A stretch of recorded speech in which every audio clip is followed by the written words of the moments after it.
वाल्मीकि का रूप भी दो रूपों में बटा हुआ है। एक उनका कृष्ण रूप है, कृष्ण पक्ष है, और जब उनका जागृत वाला रूप आया इतना अद्भुत कि वाल्मीकि बन गए इतने महान ऋषि कि जिनके द्वारा राम जी की गाथा दुनिया के सामने आई, और सीता जी वहां रही, उनके आश्रम में रही, लव कुश वहां हुए।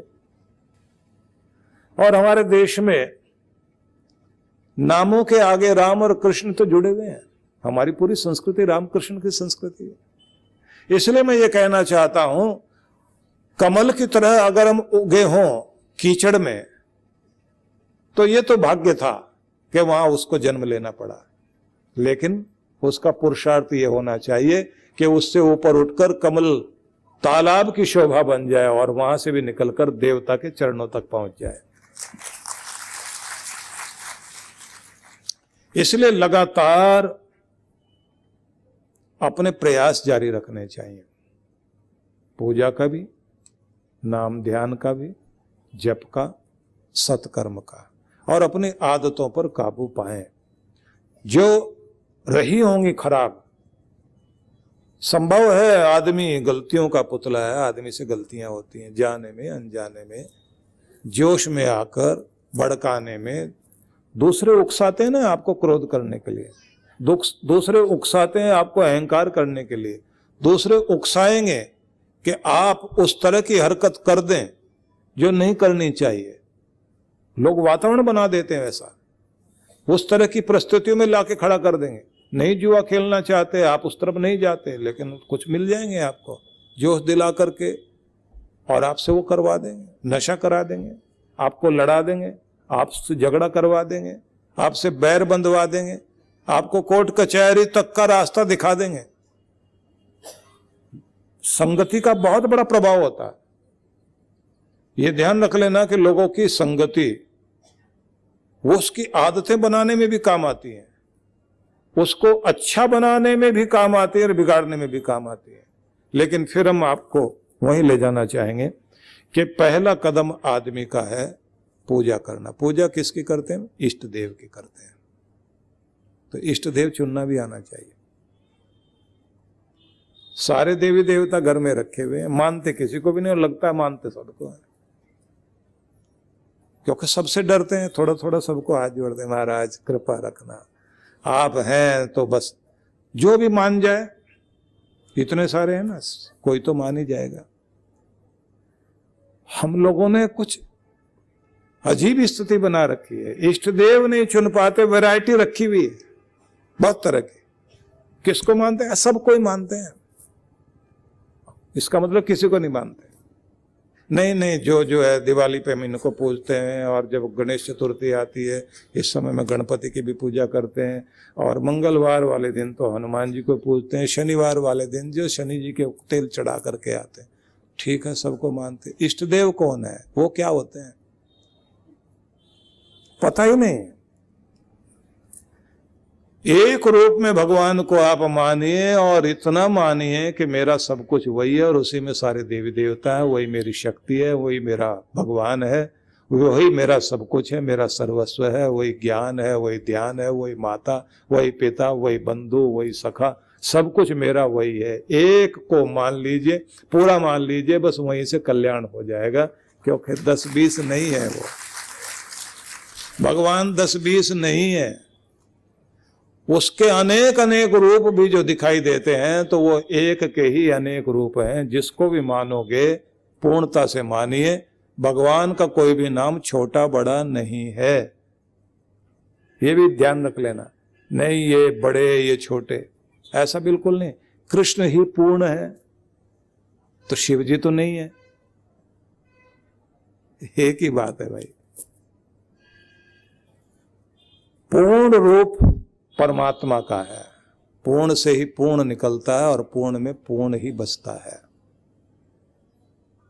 मंत्र है ना एक, इस समय व्याख्या नहीं कर सकते, समय नहीं उसके लिए, लेकिन आप पूर्ण में से पूर्ण निकालकर फिर भी पूर्ण बचा लें, वही है परमात्मा। इसलिए दिए की उपमा दी जाती, दिए से दिया जला लीजिए। कितने जलाएं? 100 जलाएं, 100 नहीं 1 करोड़ जलाइए, एक दिए से आगे जलते चले गए। अब उससे इतने सारे दिए जल गए, लेकिन पहले वाले दिए से पूछे इसकी रोशनी से आगे जले हैं तो इसकी तो घट गई होगी। किसी दिए से दूसरा जल जाता है लेकिन पहले वाला घटता नहीं है। इसलिए परमात्मा से कुछ भी निकाल लीजिए वो फिर भी पूरा का पूरा ही रहता है, उसमें कमी नहीं आती, वो पूर्ण है। तो अपने इष्ट देव में पूर्णता खोजिए, जिसको मानते हो, राम को, कृष्ण को, शिव को, दुर्गा को, हनुमान जी को, गणपति को, नहीं तो आप निराकार को मानिए, ओंकार रूप में मानिए। एक ओंकार सतनाम कर्ता पुरख, वही सत्य नाम है, वही करता है, वही इस पूरी सृष्टि में रहने वाली एक शक्ति है। मिलेगा कैसे? आखिर में वही तो बताया, गुरु प्रसाद, गुरु की कृपा से ही तो मिलता है। तो आपको अपने इष्ट देव का निर्धारण करना है और इस बात को भी ध्यान रखना है कि गुरु कृपा होती है तो नाम जपने में श्रद्धा आती है। आप जहां भी जन्मे हैं, जिस भी जाति प्रथा में, परंपरा में आप रहते हैं, जिसको मानते आए हैं, वहीं से शुरुआत करिए, भगवान के निकट जा सकते हैं। कोई ऐसा नहीं है कि वहां से रास्ता जाएगा या नहीं जाएगा, आप जहां खड़े हैं वहीं से रास्ता भगवान की तरफ जाता है। इसलिए आपको ये जरूरत नहीं है कि अभी रिवर्स गियर में गाड़ी ले जाके पीछे जाना पड़ेगा, यू टर्न लेना पड़ेगा, नहीं, जहां हो वहीं से आप आगे जा सकते हैं। वही सब करते करते आगे जा सकते हैं। इसलिए जितने भी संता माली, सदना कसाई, धन्ना जाट, सहना नाई, भक्तों की कहानी आती ना, सब भक्तों के बारे में थोड़ा थोड़ा जानना शुरू करें तो आपको बहुत आश्चर्य होगा कि इन लोगों की भक्ति, इनकी लगन ही इनको भगवान तक पहुंचा पाई। तो इष्ट देव का निर्धारण करें और करें तो उनको सब कुछ माने, उसी में सब कुछ महसूस करें। अगली बात जो आपको ध्यान देनी है कि जो जैसे मलुकदास ने एक बड़ा सुंदर पद कहा था कि आदमी को पहले क्या करना चाहिए। मलुकदास का पद है कि पहला पद है देई देवा। देई मतलब देवी। मलुकदास जिधर हुए हैं उधर भाषा कुछ उसी तरह की चलती थी। जैसे फूलन देवी को देवी न कह के फूलन देई, ऐसे बहुत सारे राम देई, बहुत सारे नाम उस तरह के चलते हैं। तो वो कहते हैं पहला पद है देई देवा, कि पहला चरण ये होगा कि आप देवी देवताओं की पूजा से शुरुआत करो और फिर इष्ट देव का निर्धारण करो। दूजा नेमाचारा। उसके बाद दूसरा कार्य होगा आपका कि नाम और आचार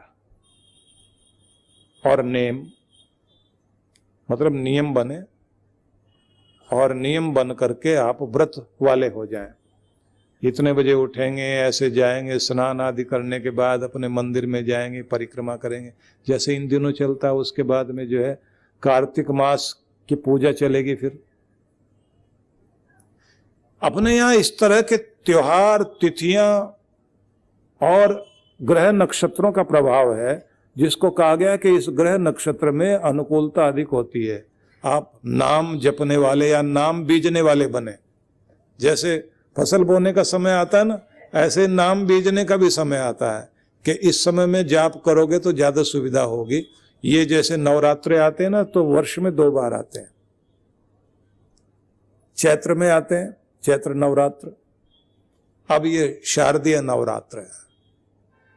इस में सबसे बड़ी बात होती है मौसम अनुकूल रहता है, न गर्मी न सर्दी। इसी समय में जो संतुलन वाला मौसम है, इस समय कहा कि शक्ति प्रकट करने का यही समय, क्योंकि देवताओं ने सबने मिलकर देवी की उपासना की थी और शक्ति जागरण किया था, जिससे राक्षसों पर विजय प्राप्त कर सके। सबके अंदर राक्षस हैं, राक्षसी भाव हैं, उन पर विजय पाना और अपना एक अच्छा स्वभाव बनाना, अपने नेचर को ठीक करना, अच्छी आदतों को अंदर धारण करने के साथ साथ अपनी शक्ति जागरण पर ध्यान देना, ये सबका समय अभी है। तो पहला कार्य होगा, आप अपने जो है देवी देवताओं की पूजा में मन लगाएं, इष्ट देव का निर्धारण करें, उसके बाद नियम बनाएं और नियम में संकल्प बना करके फिर उसको छोड़े नहीं। ये नियम जिताएगा आपको। नियम आपका धागा मजबूत कर देता है, ये आपकी रस्सी मजबूत कर देता है। एक नियम से चलता चलता आदमी जो चमत्कार कर सकता है, अभ्यास, प्रयास, प्रयत्न, ये बहुत बड़ी चीज है। उससे पहले होती है प्यास, फिर आता प्रयास। पहले प्यास जगनी चाहिए, मुझे हर दिन भगवान की पूजा में बैठना है, उसके बाद वो प्रयास जारी रहना चाहिए। तो नित्य नेम करना, ये आपका प्रयास है। आप सब कुछ जो भी करना चाहते हैं, व्रत है, उपवास है, मंत्र जाप है, साधना है, ये सब आपका जो है नियम के अनुसार होना शुरू हो जाए। संकल्प लें और निभाएं, कहें और पूरा करें।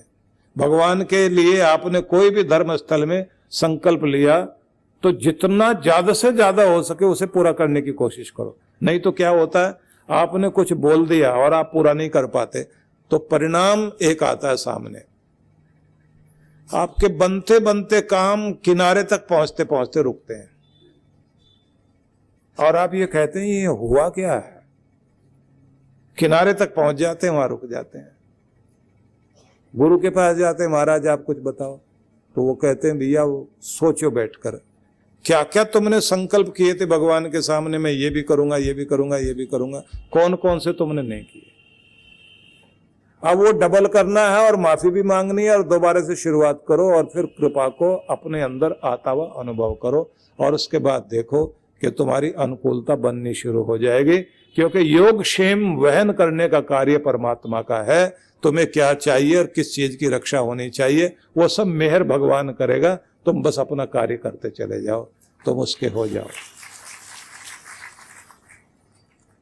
पीछे पीछे चीजें आएंगी क्योंकि आप निर्मल हो जाइए। कबीरा मन निर्मल भया जैसे गंग का नीर, पीछे पीछे हरि फिरे कहत कबीर कबीर।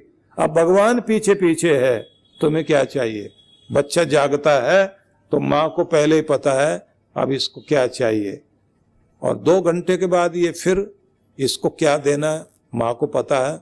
उसको मांगना भी नहीं पड़ता क्योंकि माँ का प्रेम उसके प्रति है। भगवान का प्रेम जब आपके प्रति हो जाएगा तो आपको क्या चाहिए ये मांगना नहीं पड़ेगा, मन में विचारना भी नहीं पड़ेगा, वो देगा आपको। क्योंकि सब वो संभाल रहा है। और मलुकदास ने जो आगे कहा है कि तीसरा चरण क्या है कि तीजे पद में सब जग उलझा। तीसरा पद क्या है कि इसके बाद आ जाता है पुण्य सत्कर्म, मैंने इतने यज्ञ कर लिए, इतना ये कर लिया, इसका ये लाभ हो जाएगा, वो हो जाएगा, मैं यहाँ गया, ये कामना पूरी हो जाए। कि जब आदमी ये सब पाना चाहता है कि मुझे ये फायदा हो, कि ये हो गया व्यापार। आदमी जो है कुछ भी करेगा, ये बताओ ये करने से फायदा क्या है। तो जहां फायदा गिनने लग जाता है तो वहां भक्ति छूटने लग जाती है कि दुनिया यहां आके उलझ जाती है कि फायदा भूल जाओ जो अपना है। माँ बाप ये कभी नहीं सोचते हम बच्चे का इतना ध्यान रख रहे हैं, इसका फायदा क्या, फायदा मिलेगा हमको, कभी नहीं गिनते कि क्या दिया बच्चे को, उसके ऊपर कितना हमने समय लगाया, अपनी सारी रातें, नींदें, अपना सुख चैन अपने बच्चों के लिए कुर्बान कर दिया। उन्हें लेकर कहाँ कहाँ किस किस डॉक्टर के पास लिए घूमते रहे, कितना कितना उनके लिए कुछ किया, अपनी सुध बुध नहीं रही। अच्छी फैशनेबल माँ भी अपने बच्चे के द्वारा गंदे कर देने पर कपड़ों के बुरा नहीं मानती। उसको ये लगता है कि मैं माँ हूं, और माँ बच्चे की गंदगी को गंदगी नहीं समझती। आप सोच लीजिए, उससे पहले जब तक वो माँ नहीं बनी थी तब की बात और जब माँ बन गई तब की बात, कितना अंतर आ जाता है। पूछा कभी किसी माँ ने ये सब साफ सफाई करने से मुझे क्या फायदा? जहां आदमी फायदा लाभ हानि की बात सोचने लग जाता है, बस प्यार खत्म हो गया। और भगवान की भक्ति एक प्यार है जिसमें सब कुछ त्यागना होता है कि हम उसके लिए क्या कर सकते हैं। तब भगवान भी कहते हैं मैं इसके लिए क्या कर सकता हूं। जब आप ये कहते हैं मैं क्या कर सकता हूं, कितना कर सकता हूं, इसके बारे में सोचते हैं कि मुझे करना चाहिए और जो कुछ मेरे पास है सब उठा के दे दो, तो उधर से भी आता है कि मैं क्या क्या उठा के दे दूं। हालांकि भगवान देते समय भी ये सोचते हैं कि इसको सब चीजें मिलनी चाहिए, इसका काम भी बनना चाहिए, लेकिन ये दुनिया में उलझ के न रह जाए। आखिर में जाकर के माया जो सेक्रेटरी है भगवान की, वो परीक्षा लेती है। जब आदमी की भक्ति बहुत आगे बढ़ जाती है ना, वो परीक्षा लेते हुए चीजें दुनिया की देगी, सिद्धियां, निधियां, रत्न मोती सब कुछ आएंगे सामने। सब कुछ आया और आदमी के हाथ से माला छूट गई क्योंकि माल पकड़ लिया। अभी आपने देखा ना मध्य प्रदेश में पन्ना जिले में एक मोतीलाल नाम के एक मजदूर को एक हीरा मिला। उसने गवर्नमेंट को जमा कराया, अब उसकी जो नीलामी होगी जाके 1.5 से 2.5 करोड़ रुपया उसको मिलेगा। अब उससे पूछा कि तुमने कभी सोचा था, रोज मजदूरी करते थे, कि मोतीलाल को जो है हीरा मिलेगा, करोड़पति हो जाओगे? तो क्या कहता है, नहीं सोचा कभी भी। उसकी पत्नी से पूछा, बोले जिसकी कृपा से मिला है उसकी मेहर बनी रहनी चाहिए, हम तो बस ये कहते हैं। जिस भगवान की कृपा से मिला है उसकी मेहर बनी रहे, हम तो ये चाहते हैं, क्योंकि उसकी मेहर बनी रहेगी तो एक हीरा नहीं, पता नहीं कितने कितने हीरे मिलेंगे। और फिर आदमी क्या कहता है, हीरा मिल गया लेकिन मेरा बच्चा भी हीरा बन जाए, मेरा पति हीरा रहे। आदमी सोचेगा मेरी पत्नी भी हीरा देवी हो जाए। मतलब क्या, कीमती बने रहे सब लोग, घर के अंदर प्यार बना रहे। तो इसलिए कहा गया है कि आदमी यहां आकर के जब उसकी परीक्षा होती है तो भक्ति छूट जाती है। भक्ति नहीं छूटनी चाहिए। तो ये तीसरे में सारी दुनिया जाके उलझ जाती है। चौथा अपरंपारा, कहते हैं चौथा पद क्या है, अपरंपार को प्राप्त कर लेना। अपरंपार परमात्मा है। जब आप परमात्मा तक पहुंचते हैं, उसके ध्यान में पहुंच जाते हैं, तब क्या छूट रहा है पीछे, इसे बोलना पड़ता है। रिश्ते नाते दुनियादारी रुपया पैसा भी छूटे तो आदमी घबराए नहीं, ये सोचे कि सबसे कीमती परमात्मा है। उसका नाम अगर हमारी जिंदगी में, कबीर ने लिखा ना, कबीरा सब जग निर्धना धनवंता नहीं कोई। सारी दुनिया निर्धनी ही है, धनवान मुझे कोई दिखाई नहीं देता। क्यों? धनवंता सोई जानिए जाके राम नाम धन होए। जिसके जीवन में राम नाम का धन है, सबसे धनी तो दुनिया में वही है। इसलिए उस धन की चेष्टा करनी चाहिए। अब ये कैसे संभव है, इस पे भी विचार करना है, लेकिन करेंगे कल। आज तो हम अपने समय से 5 मिनट आगे चले गए, और आज जो आपने सुना ना, इसे ध्यान में रखना, क्योंकि जो कहा गया ना कि पूजा करनी है, पूजा कीजिए नाम ध्याइए। पूजा भी करो लेकिन साथ में नाम का ध्यान करने वाले बनो, क्योंकि बिना पूजा और नाम के ध्यान के पूजा संभव नहीं है। नाम और ध्यान के द्वारा ही पूजा सफल होती है। जैसे जैसे मैंने जो जो बताया उसे मन में दोहराते रहिए, और प्रभु की कृपा हो, आपके जीवन में भक्ति भी बढ़े, शक्ति भी हो और समृद्धि भी हो। परम पूज्य श्री सुधांशु जी महाराज के पावन सानिध्य में अमृत ज्ञान वर्षा दिनांक 27 से 30 जुलाई 2023। श्री कृष्ण गोविंद हरे मुरारे, हे नाथ नारायण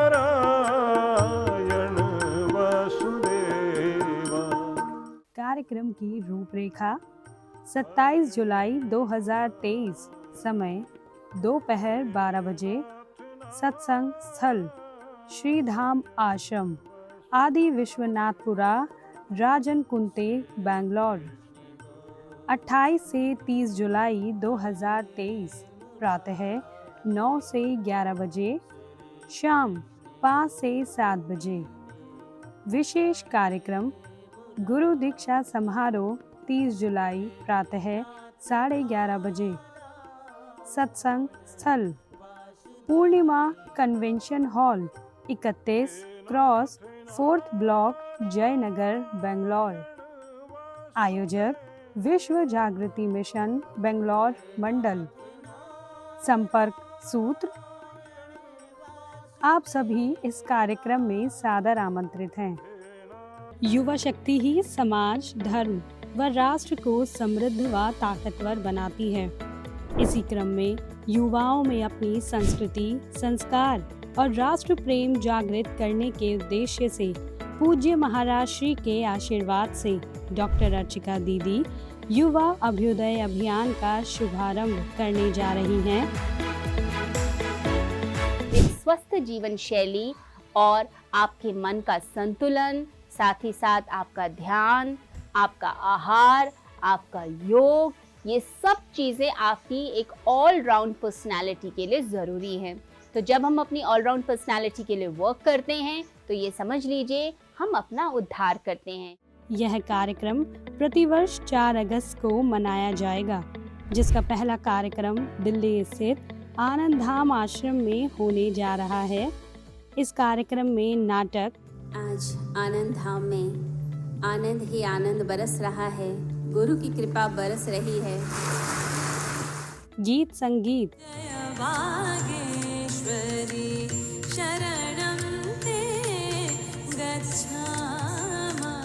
योग क्रियाएं,